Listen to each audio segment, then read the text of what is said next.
Life has a way of showing up uninvited. You don't get to schedule your storms, they just happen. One moment you're laughing, and the next you're asking yourself how things fell apart so fast. That's the reality of life. It will test you without a warning.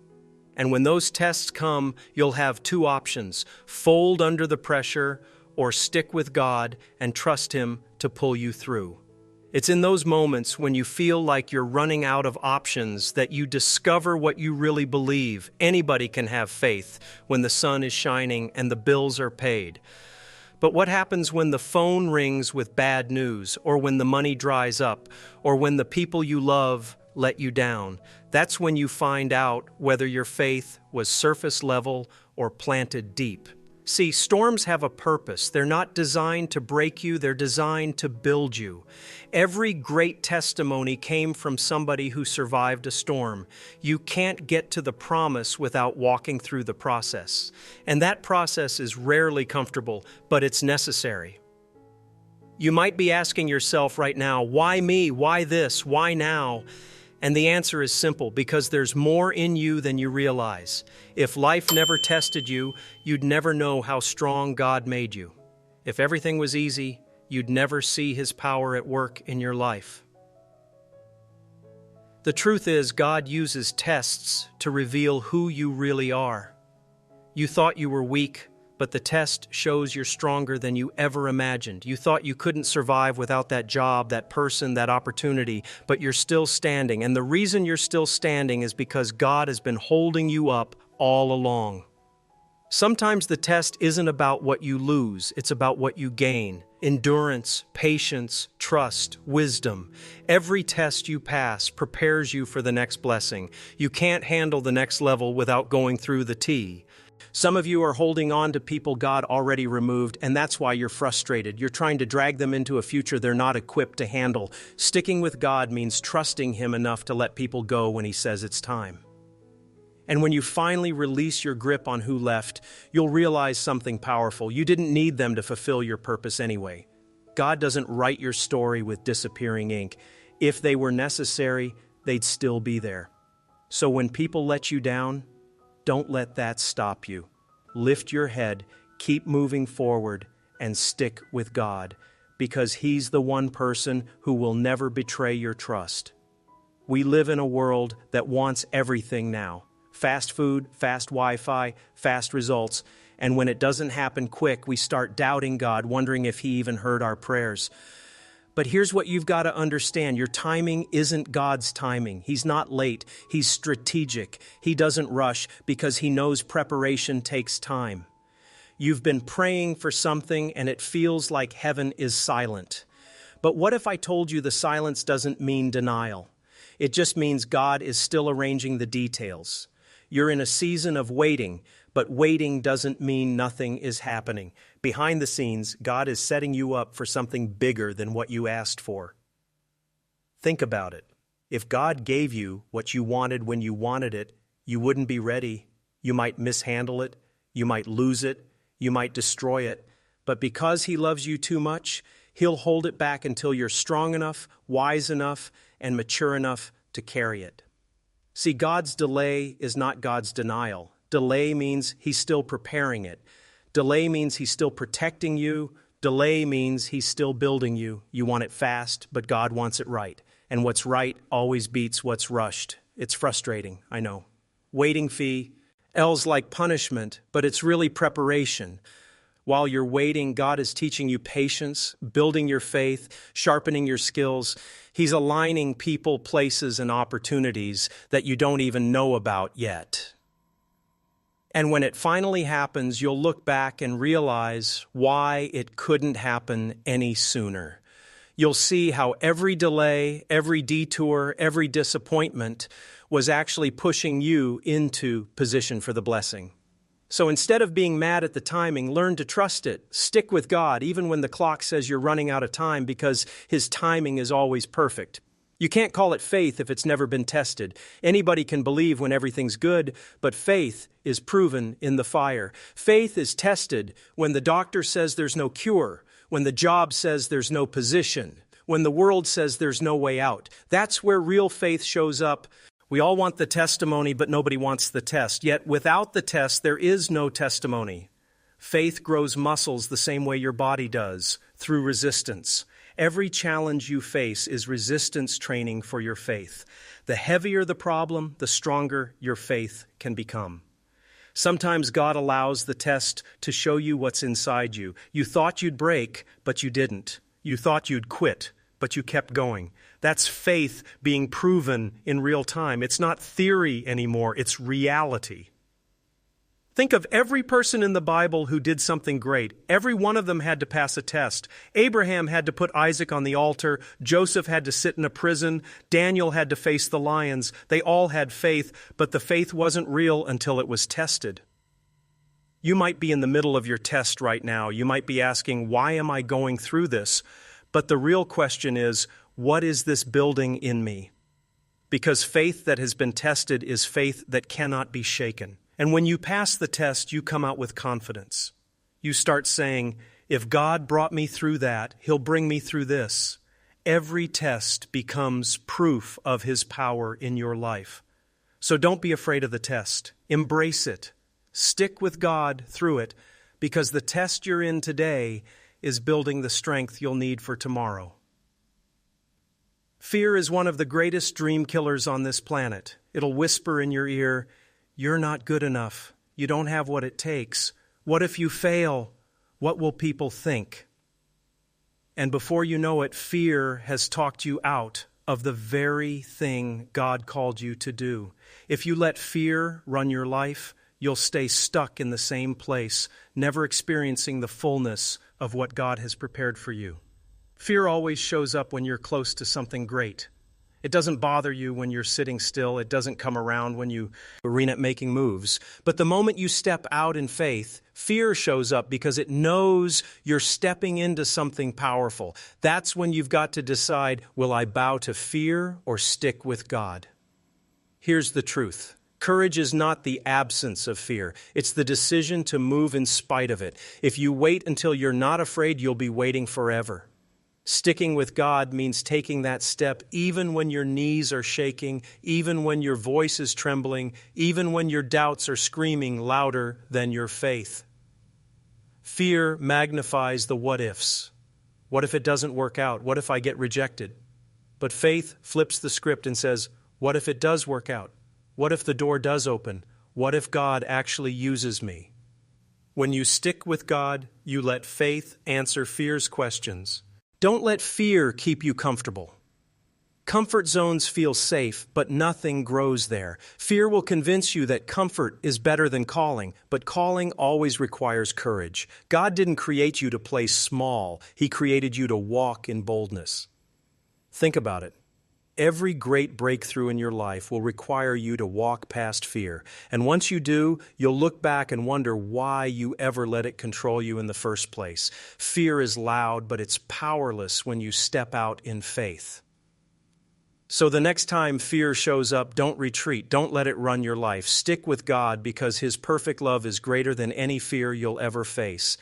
Every single person has a past. Some of it you're proud of, some of it you'd rather erase. But here's the good news. Your past does not define you.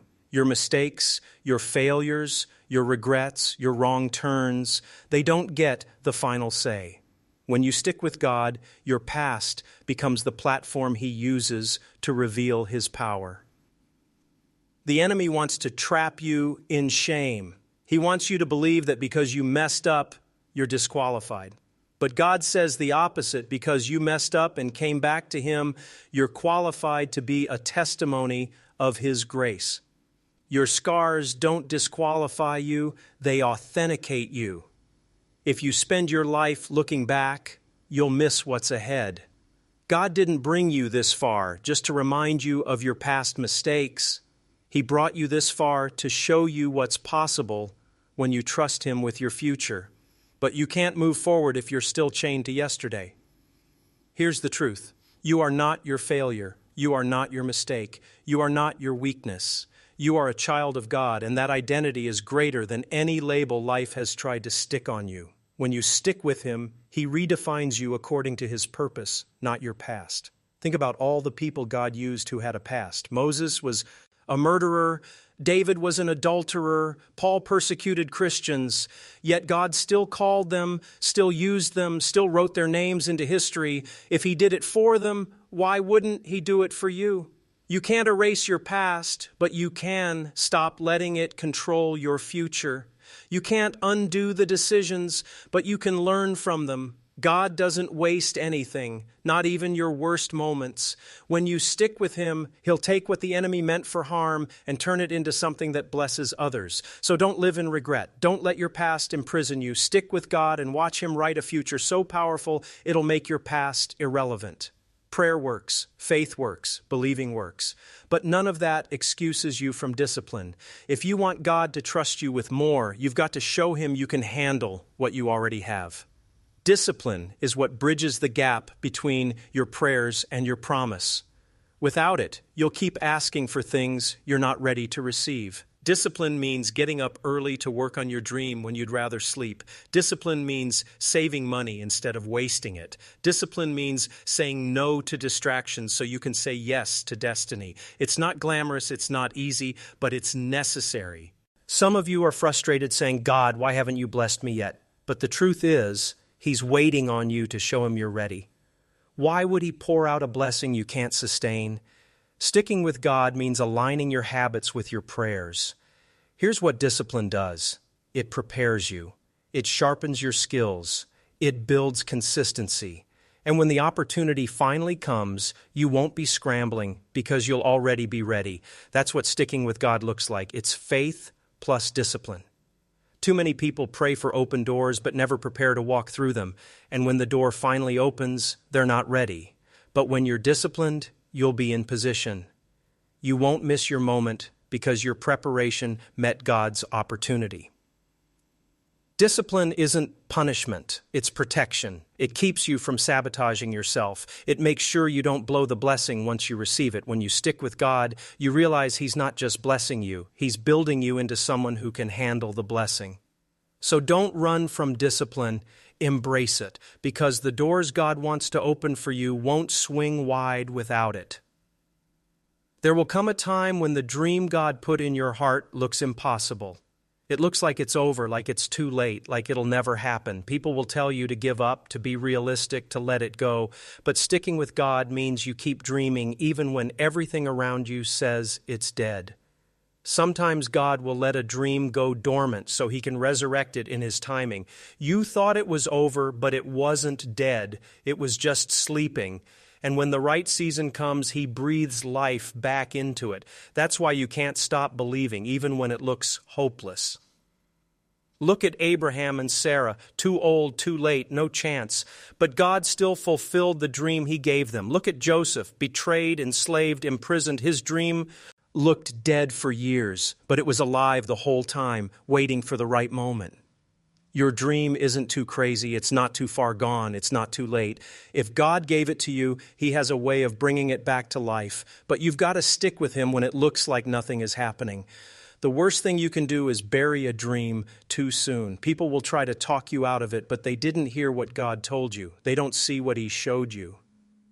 That dream was planted in you for a reason. Faith means holding on to the dream when everybody else has let it go.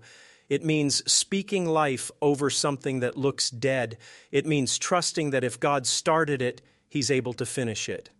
So don't stop dreaming. Don't stop believing. Stick with God because He's still in the business of resurrecting dead dreams. Some blessings are delayed, not because God doesn't want to give them, but because you're trying to carry people into a season they don't belong in.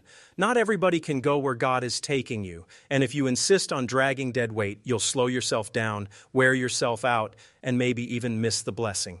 You've got to understand, everybody in your circle is not in your corner. Some people were only meant for a chapter, not the whole book. And when you try to keep them longer than their time, you hold yourself back. Sticking with God means trusting Him enough to release what He says is over. It's not easy to let go. It hurts to admit that someone you love isn't good for where you're going. But holding on to dead weight is dangerous. It drains you. It distracts you. It keeps you stuck in places God has already called you out of. Sometimes God has to remove people to make room for the right ones. He can't send destiny connections while you're still clinging to toxic attachments. You're praying for increase, but increase requires space, and space requires letting go. Here's the thing, you can't carry everybody with you. Some people won't understand your vision, won't support your calling, won't celebrate your growth, and that's okay. Their exit doesn't stop your purpose. God is trying to elevate you, but elevation requires separation. When you stick with Him, you learn that letting go isn't loss, it's positioning. It's making sure you're light enough to soar. So don't waste your energy carrying dead weight. Stick with God, and He'll surround you with the right people for the right season. Talent will take you places, but obedience will keep you there. You can be the smartest, most gifted, most creative person in the room, but if you don't obey God, all that talent won't mean much in the long run. Sticking with God means listening when He tells you to move, to wait, to stop, to go, even when it doesn't make sense. Obedience isn't always flashy. Sometimes it looks like walking away from an opportunity everybody else thinks is amazing. Sometimes it looks like staying quiet when you want to speak up, or speaking up when you'd rather stay silent. Talent is about your ability, but obedience is about your alignment. And alignment with God always outweighs ability. Look around.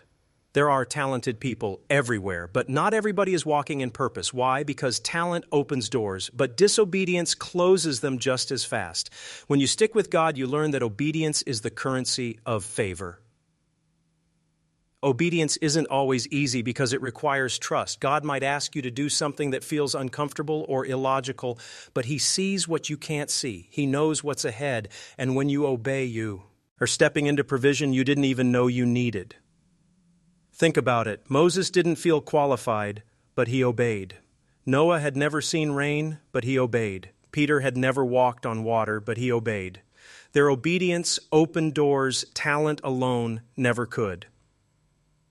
Talent may impress people, but obedience moves God. Talent can get you applause, but obedience secures your anointing. And when you're anointed, no one can take that away from you. So don't just chase talent, chase obedience. Stick with God and watch how far obedience takes you. Complaining is easy. Anybody can point out what's wrong, what's missing, what's frustrating. But complaining drains your energy and magnifies your problems. It shifts your focus away from God and puts it on everything that's not working. Sticking with God means flipping that script. Stop complaining. Start praising.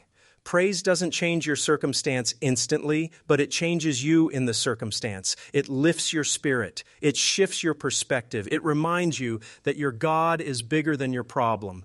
Complaining makes the mountain look bigger. Praising makes God look bigger.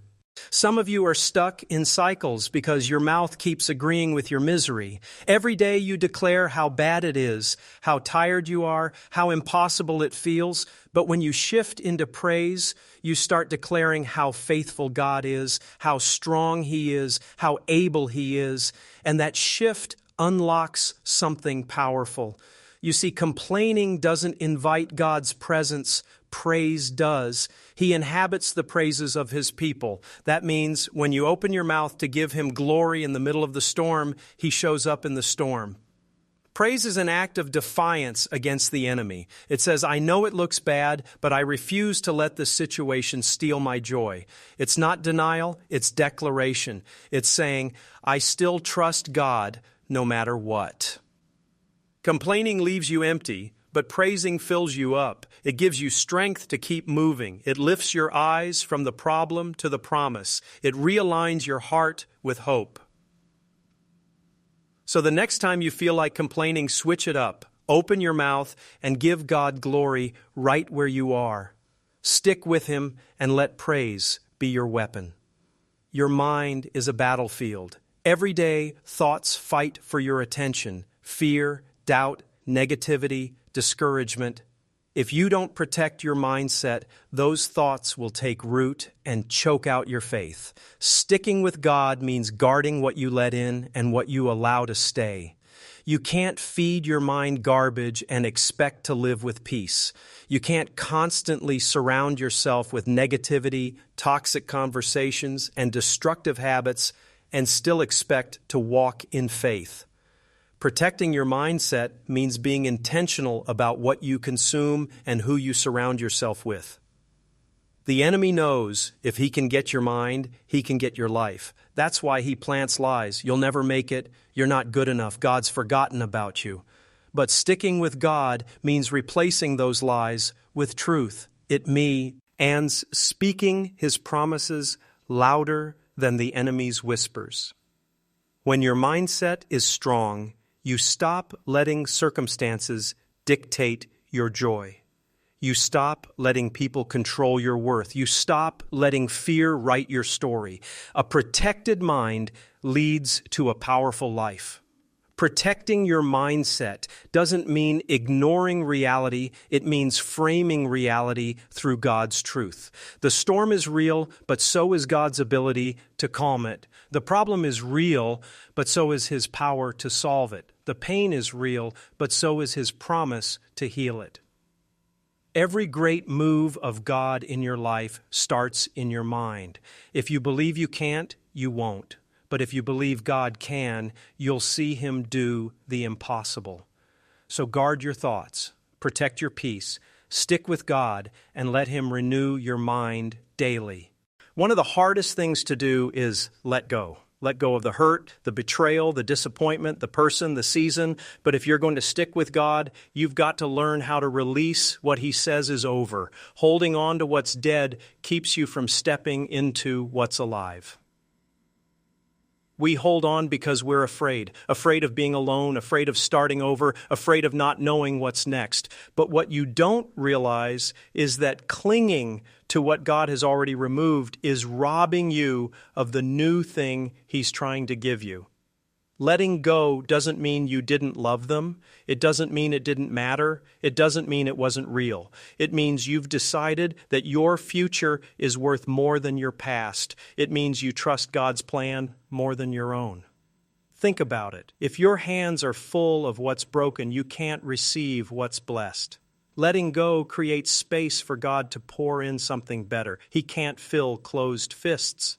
Yes, it hurts. Yes, it feels unfair, but some chapters have to end for new ones to begin.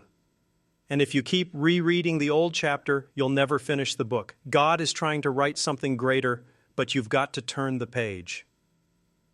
When you let go, you're not losing, you're aligning. You're positioning yourself for peace, for growth, for increase, and in time you'll see that what you thought was a loss was really protection.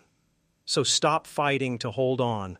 Open your hands, release it, stick with God, and let Him replace it with something better. Pain is real.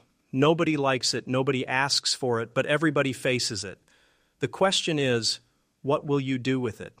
Because pain in God's hands is never wasted. Sticking with Him means trusting that every hurt, every heartbreak, every hardship is shaping you for something greater. We think pain is punishment, but sometimes it's preparation. That broken relationship taught you what love really is. That financial struggle taught you how to be a better steward. That failure taught you resilience. Pain has a way of producing wisdom you can't get from success. Some of your greatest lessons will come from your hardest seasons. And when you stick with God, He takes the very thing that was supposed to destroy you and turns it into the thing that develops you. What the enemy meant for harm, He flips for good. Look at your scars. They're proof you survived. They're proof God kept you. And those scars will speak to somebody else who's going through the same thing. Your pain becomes somebody else's hope when you share how God brought you through. Purpose doesn't always come dressed in comfort. Sometimes it comes through tears, through questions, through late nights of wondering why. But God sees the end from the beginning. He knows how to use the pain to position you. Pain gives you empathy. It makes you stronger. It humbles you. It teaches you to depend on God in ways comfort never could. And when you come out on the other side, you'll realize the pain had a purpose all along. So don't despise the pain. Don't waste it. Stick with God and let Him turn your pain into purpose. The world will tell you success is about money, status, houses, cars, followers, and while those things feel good for a moment, they won't fill the void in your soul. Success without God is just a shiny version of emptiness. Sticking with Him means you value peace over possessions, purpose over popularity. You can climb the ladder of success, but if God isn't at the top of it, you'll realize you leaned it against the wrong wall. What good is a big house if you've got no joy in it? What good is a big bank account if your soul is bankrupt? Real success is walking in alignment with your Creator. It's waking up with peace, going to bed with joy, and knowing your life has meaning beyond material things. That kind of success can't be bought. It can only be built through sticking with God. People chase after things thinking they'll finally feel fulfilled, but things fade. People change, seasons shift. The only constant is God. And when He's your foundation, you're unshakable no matter what life throws at you. It doesn't mean you can't have nice things. It means the things don't have you. You can enjoy blessings without being enslaved to them. Because your identity and worth aren't wrapped up in what you own. They're rooted in who owns you. Think about it.